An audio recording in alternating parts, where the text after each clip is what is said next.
Happy morning பாப்பா. Bus ஏட்டியா? பக்கத்தில் ஜென்ஸா? சரி பேக் எடுத்து வச்சுக்கோ. பாப்பா பெஸ்ட் பண்ணி தண்ணி குடிச்சியா? இது செகண்ட் வச்சு போயிட்டியா? என்ன சாப்பிட்ட? 2 3 என்ன பாப்பா மார்னிங் நல்லா சாப்பிட்டேன்னா உனக்கு?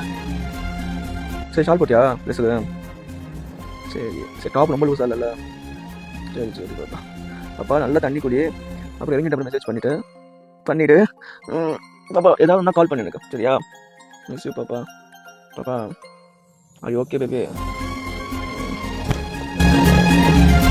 ஆரம்பத்துலேருந்து போவோம். ஃபஸ்ட்டு இதோட டைட்டில் என்ன? அவங்களுக்காக தூக்கத்துலேருந்து எந்திரிச்சு அவங்கள கேர் பண்ணுறது. அது வந்துட்டு லவ் கிடையாது. புரியுதா? கேர் இருக்கிற யாருக்கு வேணால் பண்ணலாம். ஒரு ஃப்ரெண்டு காலங்காத்தால ஊருக்கு போனான்னா அவனுக்கு ஃபோன் பண்ணி விசாரிக்கலாம். இல்லை உங்கள் அம்மா ரிலேட்டிவ் யாராவது போகிறாங்கனாலும் அவங்களுக்கு ஃபோன் பண்ணி விசாரிக்கலாம். இதுதான் லவ் அப்படிங்கிறது கிடையாது. 2வது செகண்ட் சுச்சு போயிட்டியாலாம் கேட்குறேன். இந்த தண்ணி குடிச்சியாங்கிற வரைக்கும் ஓகே. அதனால செகண்ட் சுச்சு போயிட்டியான்னு கேட்குறீங்க. யூரின் போனதெல்லாம் கேட்டு தெரிஞ்சுட்டு என்ன பண்ண போகிறேன்? கேட்டால் கேரிங் ப்ரோ இது அப்படிமானுங்க. எது உங்கள் ஆள் ஒரு நாளைக்கு எத்தனை தடவை யூரின் போனாங்க அப்படின்னு தெரிஞ்சுக்கிறதெல்லாம் கேரிங்க. நெக்ஸ்ட்டு பக்கத்தில் ஜென்ஸா பேகை தூக்கி வச்சுக்கோ.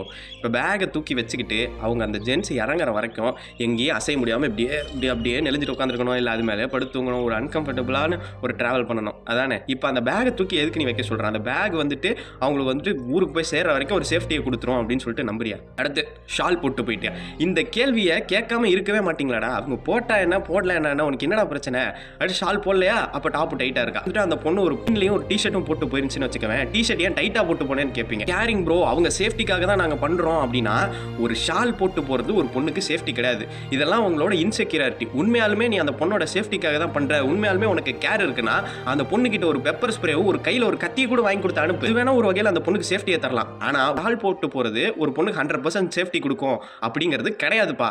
இதெல்லாம் நீங்க கேரிங் பண்றேங்கிற பேர்ல ஒரு வகையில இதுல இருந்து ஆரம்பிச்சு அதுக்கப்புறம் நீ இதை பண்ணக்கூடாது அதை பண்ணக்கூடாதுன்னு இதுவும் உங்களுக்கு ஆர்டர் போட்டு உங்க கண்ட்ரோலுக்குள்ள வைக்கிறதா தான் இருக்கும். நான் உன்னை கண்ட்ரோல் பண்ணா நீ வந்துட்டு ஒத்துக்க மாட்டேன். ஸோ இப்போ நான் கேரிங்குங்கிற ஒரு பேர்ல நான் உன்னை கண்ட்ரோல் பண்றேன். இந்த மாதிரி தான் இது இருக்கு.